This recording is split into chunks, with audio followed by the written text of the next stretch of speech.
Hello, good morning दोस्तों। नमस्कार सभी को, आप सभी को मेरे चैनल धीरज तामंग पर स्वागत है। दरअसल मैंने एक वीडियो देखा था जिसमें आजकल के युग के बच्चे जैसे हम लोग अपने ग्रैंड पेरेंट्स को, यानी अपने दादा दादी नाना नानी जितने भी बुजुर्ग पेरेंट्स हैं उनको हम लोग नज़रअंदाज करते हैं, दुख तकलीफ़ देते हैं। तो उस वीडियो में उसी प्रकार की जानकारी दी है। तो मुझे वीडियो देखने के बाद मुझे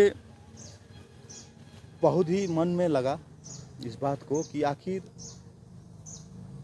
उन बुजुर्गों ने हमें जन्म दिया हो, चाहे हमें गोद लिया हो, लेकिन पाल पोस कर पढ़ा लिखा कर जब बड़ा करते हैं और हम लोग जब जवान हो जाते हैं और बुजुर्ग जो है बूढ़ा हो जाते हैं, हमारे माता पिता या हमारे जो एडेप्ट किया हुआ माता पिता जो होते हैं वो जब बूढ़ा हो जाते हैं तो उनको हम लोग नज़रअंदाज करते हैं हर चीज़ में और गलत विचार धारणा रखते हैं उन लोगों के ऊपर। तो ऐसा ही वीडियो मैंने देखा तो मुझे बहुत ग्लानि हुई। और ये वीडियो जिन्होंने भी शेयर किया है मैं उनसे परमिशन लेना चाहता हूँ तहे दिल से। मेरा कोई वैसा बैड इंटेंशन नहीं है कि मैं आपके वीडियो का दुष्प्रचार करूं। मैं जिस तरह से आपने सूचना दिया है वही सूचना मैं आम लोगों तक आपका जो सूचना है, प्रचार है, मैं पहुंचाना चाहता हूं इस वीडियो के माध्यम से, आपका वीडियो ऐड करके। So please give me permission in this your video. मेरा कोई वैसा गलत विचार नहीं है, अच्छे विचार के साथ मैं प्रस्तुत करने जा रहा हूँ। तो आप प्लीज़ जिनका भी वीडियो है वो थोड़ा गलत इंटेंशन ना ले मेरे प्रति। मैं एक्चुअली ऐसे चीज़ों को जब मुझे मन में, मुझे अपने हृदय में जब लग जाता है तो मुझे बहुत तकलीफ़ होती है, बहुत ही तकलीफ़, ज़्यादा ही तकलीफ़ होता है दोस्तों। तो सॉरी, यहाँ बहुत मच्छर वगैरह है तो आगे थोड़ा चलते हैं। तो मुझे बहुत तकलीफ़ होती है दोस्तों। और जिनका ये वीडियो है मैं अपने वीडियो में ऐड करके मैं लोगों तक संदेश पहुंचाना चाहता हूं। कृपया इफ़ यू डोंट माइंड, जो भी इस वीडियो के क्रिएटर है या जो भी है, तो आपसे अनुरोध है खासकर कि मेरे इस वीडियो को ऐसा इस तरह का कोई इशू ना बनाए, रिक्वेस्ट है। मैं खासकर पूरे वर्ल्ड के ग्रैंड पेरेंट्स के लिए शुभकामना चाहता हूँ और ये बताना चाहता हूँ कि वो हमारे पेरेंट्स हैं। जिस तरह से उन्होंने हमें जन्म दिया या गोद लिया, पाला पोसा, पढ़ा लिखा कर इस काबिल बनाया कि हम अपने पैरों पर खड़े होकर अपने जिम्मेवारियों को निभा सकें, तो उसी तरह से हम लोग का भी फर्ज बनता है दोस्तों कि समय आता है, वैसा समय जहाँ पे हमें अपने ग्रैंड पेरेंट्स को बच्चों की तरह देखभाल करना, उनकी सेवा करना हमारी नियति नहीं, हमारी ज़रूरत नहीं, हमारा परम कर्तव्य और धर्म है। तो दोस्तों प्लीज़ जिस वीडियो को मैं ऐड कर रहा हूँ उस वीडियो के क्रिएटर से मैं यही अनुरोध करता हूँ कि कोई गलत विचार धारणा मेरे प्रति ना रखे। मैं सिर्फ आपके वीडियो द्वारा जो सूचना दी गई है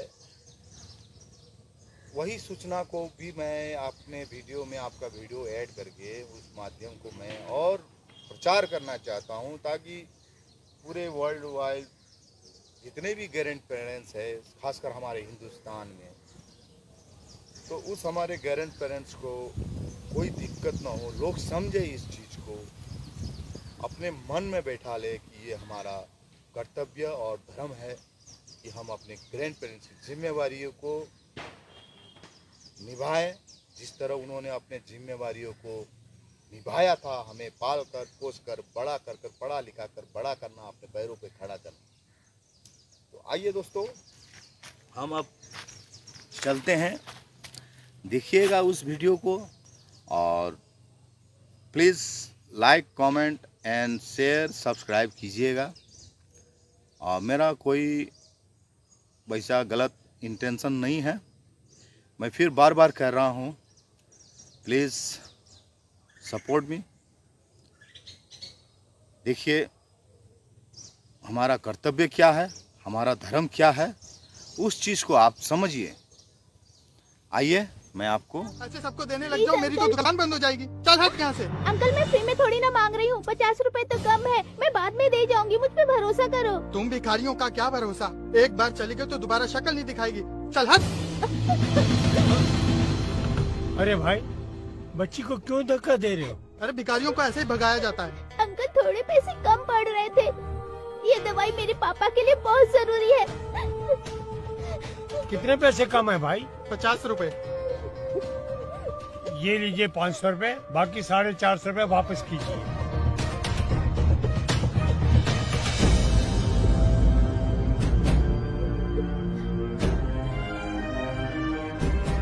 ये ले बेटा, पैसे भी ले जा बेटा, तेरे काम आएंगे। बेटा जल्दी से घर जा, अपने पापा को ये दवाई दे। Thank you uncle. जा। इस लड़की का बाप मरे ना मरे, लेकिन ये बुढ़ा जरूर मरेगा, ऐसे परोपकार करता रहा तो।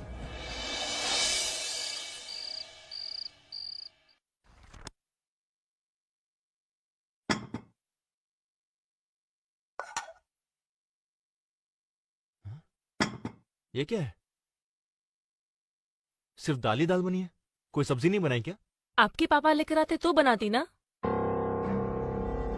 सुबह मैंने इनको 500 रुपए दिए थे सब्जी लाने के लिए, सब्जी तो लाए नहीं, ऊपर से किसी का भला करके आ गए। क्यों करते हैं आप पापा ऐसे? हाँ? आपको रिमी ने सब्जी के लिए पैसे दिए थे या किसी का भला करने के लिए? बेटा उस बच्ची को पैसे की बहुत जरूरत थी। हाँ तो उसे पूरे पैसे देने की क्या जरूरत थी? 10-20 रुपए देकर भी तो आप पीछा छुड़ा सकते थे ना। हाँ? अब देखिए, आपके इन्हीं चक्करों की वजह से हमें दाल रोटी खानी पड़ रही है। और रिमी, तुम पापा को दोबारा पैसे देकर बाजार नहीं भेज सकती थी क्या?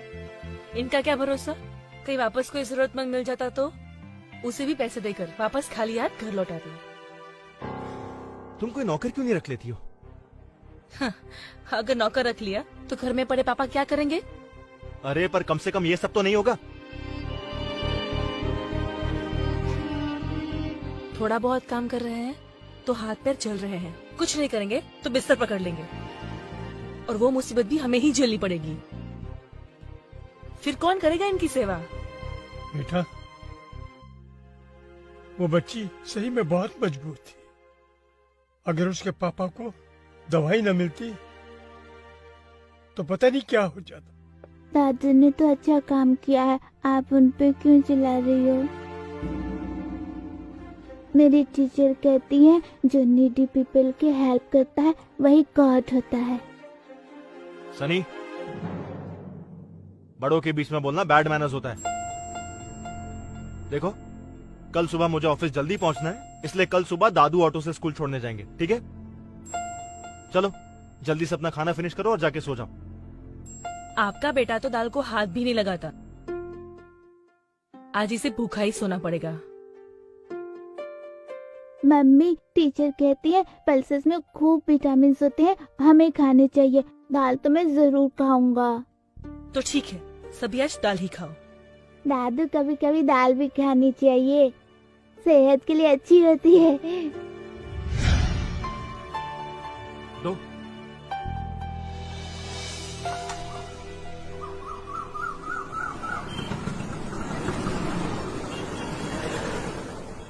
कितना हुआ भैया? अरे दादू, आप रिक्शा लेके घर जाओ ना। बेटा मैं घर पैदल ही चला जाऊंगा, जल्दी मैं घर जाके करूंगा भी क्या? मुझे पता है, आप वैसे भी 10 रुपए में ऑटो में नहीं जा सकते, इसलिए आप पैदल जा रहे हो। मेरा बच्चा, बाय दादू। बाय।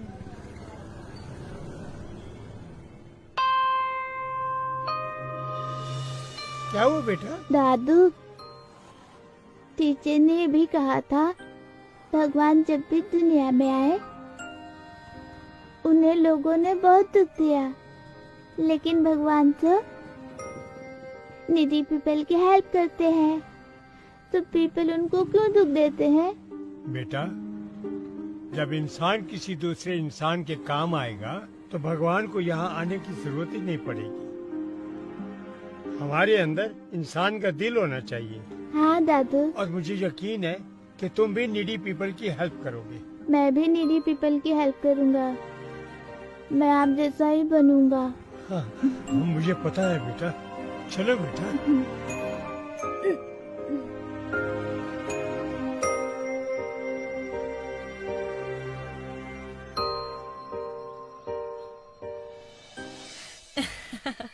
सच बड़ा ही सेक्सी ड्रेस था वो तो। हाँ यार, आजकल तो ये विमेन के बीच बना फैशन का ट्रेंड है। राज तो क्रेजी है मुझे उस ड्रेस में देखने के लिए। बट ये कैसे पॉसिबल है? तेरे फादर इन लॉ तुझे इतने बोल्ड आउटफिट में देखेंगे तो वो क्या सोचेंगे? Who cares of him? उनकी वजह से हम क्या खुश रहना छोड़ दे? ये बूढ़े लोग होते ही है हमारी खुशियों में आग लगाने के लिए। बट तू है बहुत लकी यार, जो तुझे राज जैसा हस्बैंड मिला है। मेरे घर में देख, मेरे ससुर की चलती है, चाहे वो सही हो या गलत। मैंने एक बार अपने हस्बैंड से फादर इन लॉ को अलग रहने के लिए क्या बोल दिया, वो तो कहने लगे मैं तुम्हें छोड़ सकता हूँ पर अपनी मम्मी पापा को नहीं।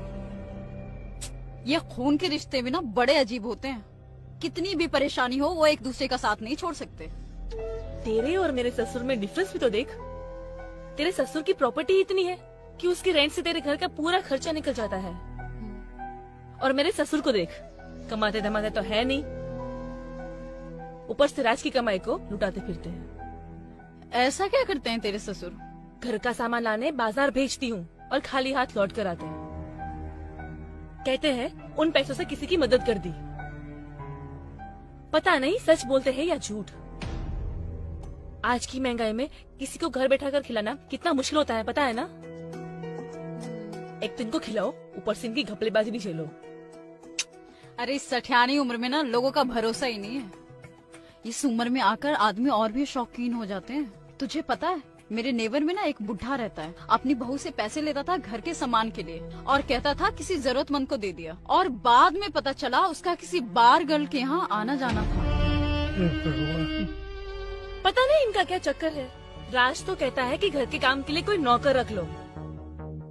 अगर इनका पेट भरना ही है तो नौकर को अलग से पैसे क्यों दे, है ना। और वैसे भी आजकल हमारी जरूरतें पूरी ही नहीं हो पाती है।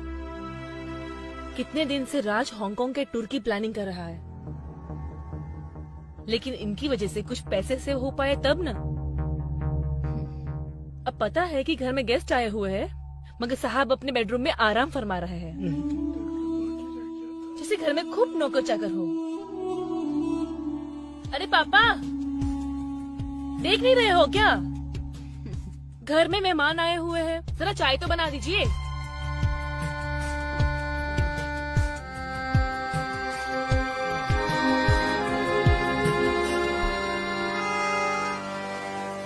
अरे छोड़ना, बुलाते रहेंगे।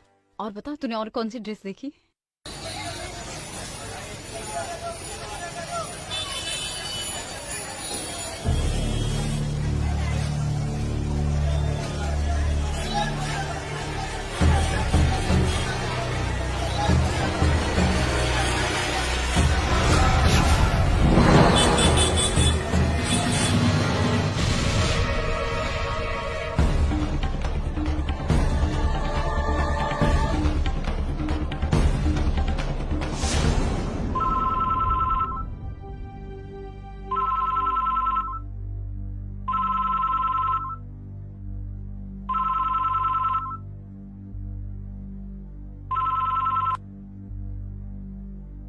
हेलो।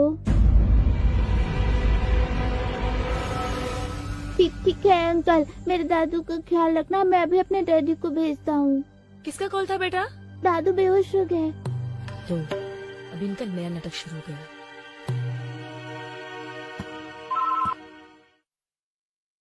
हेलो हेलो बेटा, डैडी।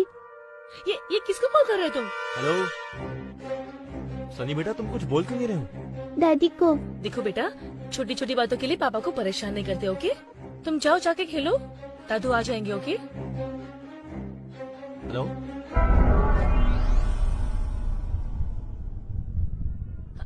हेलो राज, मैं रिमी बोल रही हूँ। हाँ रिमी, क्या हुआ? सनी इतना घबराया हुआ क्यों है? सब ठीक तो है ना? कुछ नहीं बेबी, तुम्हें तो पता है ना कि वो छोटी छोटी बातों के लिए कॉल करता रहता है। तुमने मूवी की टिकट्स बुक कर ली है ना? डार्लिंग, संडे को तो मैं सिर्फ तुम्हारी ड्यूटी करता हूँ, तो ये बात कैसे बोल सकता हूँ मैं?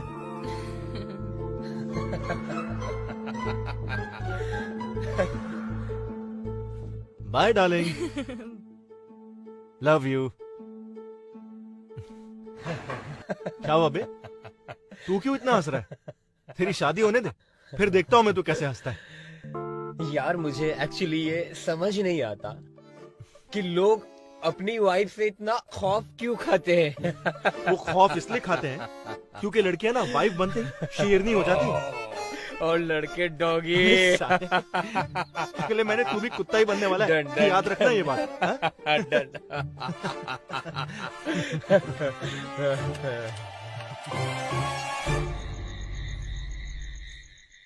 सनी, अरे मार क्यों रही हो मेरे बेटे को? बेटा तुम्हें मैंने पैसे किस लिए दिए थे? टीचर को देने के लिए। फिर पैसे कहाँ गए? स्कूल में मुझसे कहीं गिर गया। झूठ बोलता है, हाँ? मुझे सब मालूम पड़ चुका है, सच सच बोल। हाँ बताता हूँ। बोल। रन के डैडी एक्सपायर हो चुके हैं।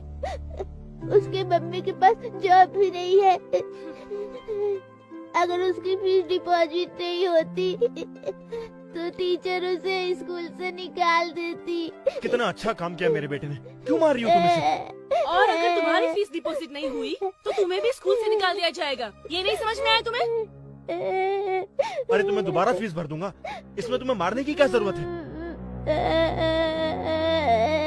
तुम्हारे पापा ने हमें क्या कम बर्बाद किया है तो ये भी उनके कदमों पे चल निकला। यहाँ हम अपना बजट संभालने के लिए अपनी जरूरतें कम कर रहे हैं और वो है कि दूसरों पे लुटाए जा रहे हैं। और तुम देखो, अगर तुमने दादू की तरह हरकतें की तो तुम्हें घर से बाहर निकाल दूंगी, समझा? उनको तो मैं कुछ कह नहीं सकती, इनको जो बुरा लगता है। हाँ।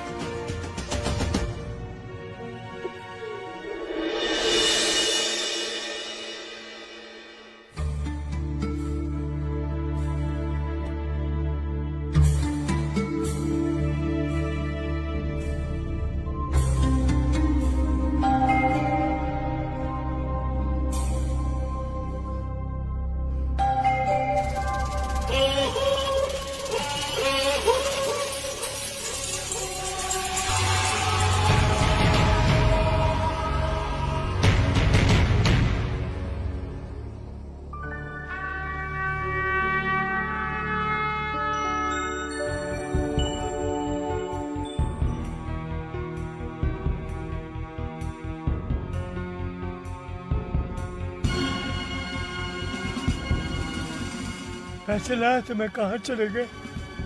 पैसे कहाँ गए? अभी तो जेब में ही थे, कहाँ गए? हे भगवान, वैसे मेरे साथ इतनी परेशानियां लगी हुई हैं, अब क्या होगा? अंकल जी हट जाइए ना, मुझे देर हो रही है। अंकल साइड में खड़े होकर के देखिए ना, दूसरे को क्यों तकलीफ दे रहे हैं? देखिए अंकल, साइड हो जाइए, साइड हो जाइए।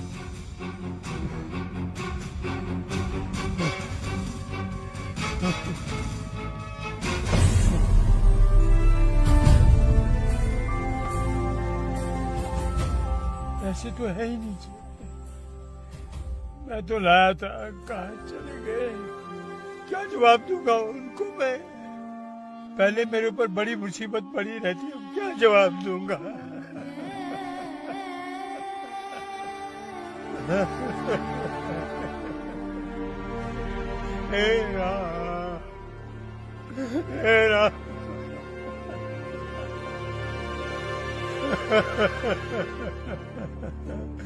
अब क्या करूंगा मैं?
बेटा, मेरा एक छोटा सा काम कर दोगे क्या?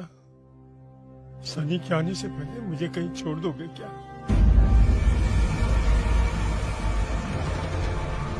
कहाँ जाना चाहते हैं? बेटा, मैं चाहता हूँ कि मेरी बाकी की जिंदगी किसी वृद्ध आश्रम में मेरी उम्र के लोगों के बीच कटे। मेरे यहाँ साथ रहने से तुम लोगों को परेशानी होती है। मैं नहीं चाहता मेरे बच्चों की खुशी में मेरी वजह से खलल पैदा हो। वैसे भी मेरा शरीर थक गया। अब मैं आप लोगों के किसी काम का नहीं रहा। तुम लोगों पर मैं बोझ बनकर नहीं जीना चाहता।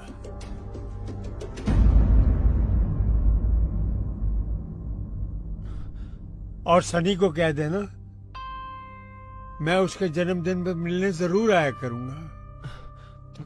लेकिन पापा अब सनी की बिल्कुल टेंशन ना ले, उसे मैं समझा दूंगी। आपने जो डिसीजन लिया है ना, वो बहुत सही लिया है। और वैसे भी आजकल आपके साथ रहकर वो बहुत बिगड़ गया है, हमारी कोई बात नहीं सुनता। और वैसे भी राज, आपा ने जो डिसीजन लिया है ना, वो बहुत सही लिया है। वो वहाँ खुश रहेंगे और हम यहाँ। पर रीमा, मेरी बात तो देखो तुम अब जल्दी जाओ, डिले मत करो।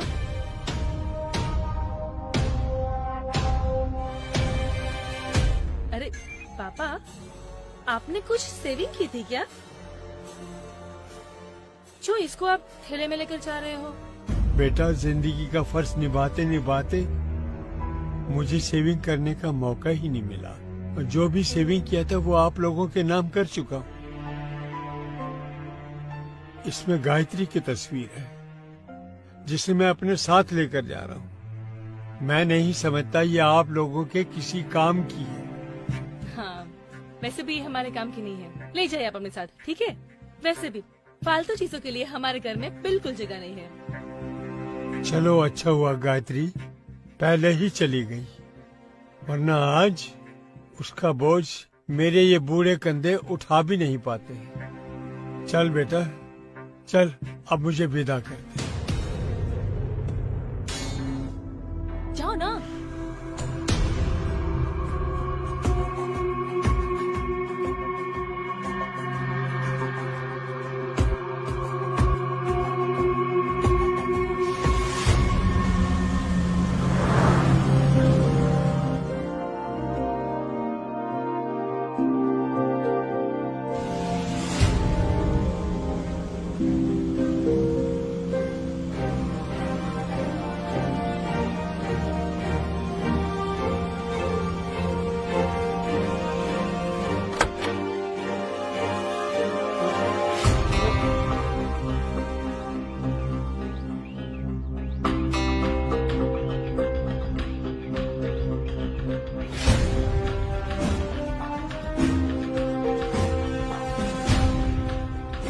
चल गायत्री, हमारी किस्मत में नियति ने ये जगह पहले से ही निश्चित कर रखी है।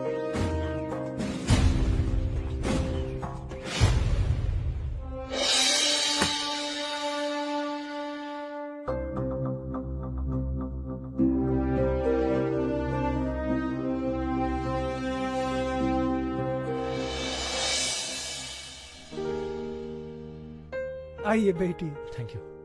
जरा इनका नाम बताइए। राम कृष्ण दयाल।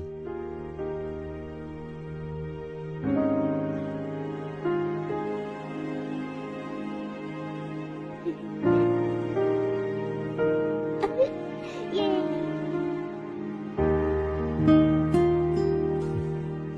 अरे वाह, मैं ये पहला आश्रम देख रहा हूँ जहाँ बूढ़ों और बच्चों को एक साथ सहारा मिला है। जी हाँ, दोनों अपने अपने घर वालों को मिस ना करे, इसलिए दोनों के लिए एक ही आश्रम बना है। यहाँ दादा दादी अपने पोती और पोतियों को पाल लेते हैं और पोते पोतियाँ अपने दादा दादी को। क्या बात है।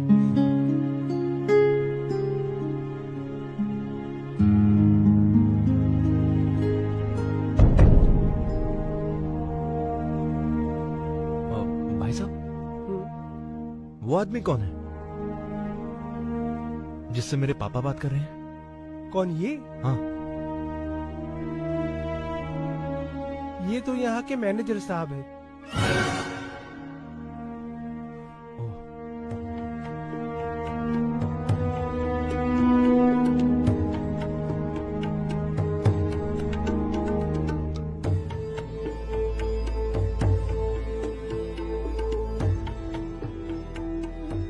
आपने मुझे किस लिए बुलाया है? कुछ काम था? सर, वो मुझे आपसे कुछ पूछना था। कहिए, क्या पूछना है? सर मुझे एक सेकंड सर, सो सॉरी। हाँ बोलो रिमी। बोझ से छुटकारा मिला कि नहीं? देखो, मैं अभी किसी से बात कर रहा हूँ तो मैं कॉल बैक करता हूँ। हाँ ठीक है। अच्छा रुको, मेरी बात सुनो।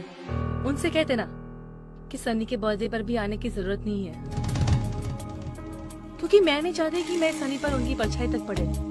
ठीक है? मैंने तुमसे कहा ना, फोन रखो, अभी बाद में कॉल करता हूँ तुम्हें। Okay fine.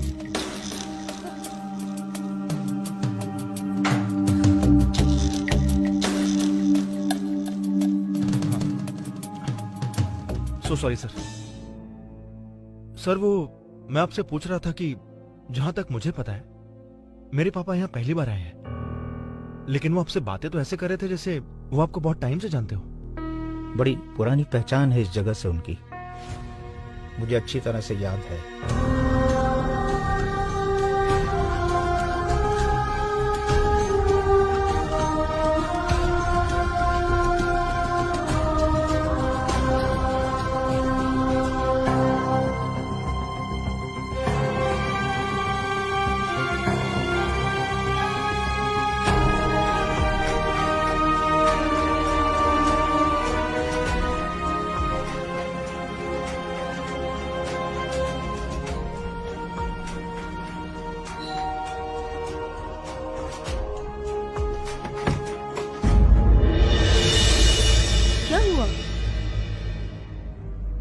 तुम तो ऐसे सैड हो जैसे तुमने पापा को वृद्धाश्रम नहीं शमशान छोड़ कर आए हो।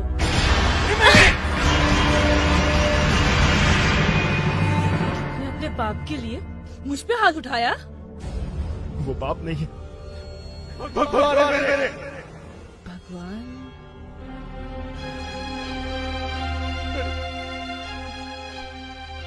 मैं तो अनाथ हूँ। आज के सड़कों पर भीख मांग रहा होता। अगर उन्होंने मुझे आश्रम से गोद नहीं लिया होता तो उन्होंने मुझे कभी एहसास नहीं होने दिया कि मैं उनका खून नहीं हूं। और आज मैंने उन्हें खून के आंसू रोने पर मजबूर कर दिया। ये सब कुछ उन्हीं का तो है। ये घर, मेरा नाम, मेरी पहचान, यहाँ तक कि तुम भी। क्या तुम्हारे पापा मुझे अनाथ को तुम्हें सौंप दे? बोलो। ये तुम्हें कैसे पता चला? किसने बताया तुम्हें ये सब?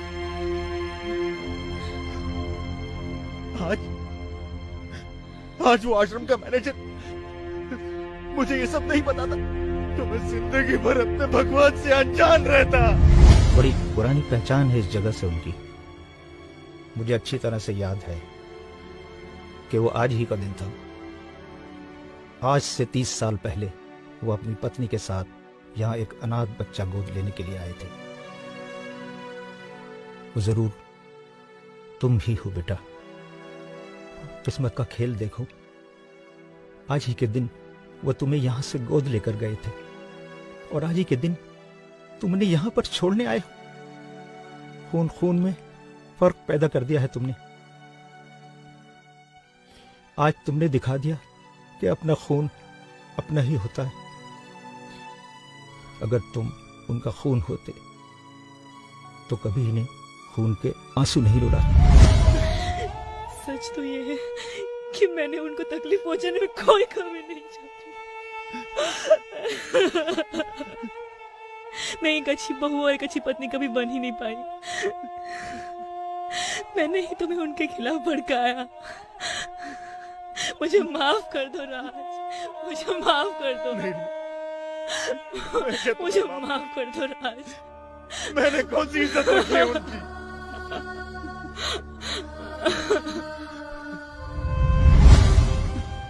मैं उनके पैरों में गिरकर बहुत रोया, बहुत गिड़गिड़ाया और हमने उन्हें इतनी तकलीफें दी है कि अब हम उनका प्यार कभी वापस नहीं पा सकते।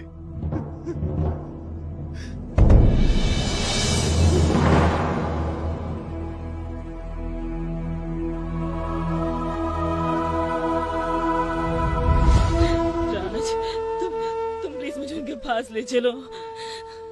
मैं उनके पैरों में तब तक सर पटकती रहूंगी जब तक वो हमें माफ नहीं कर देते।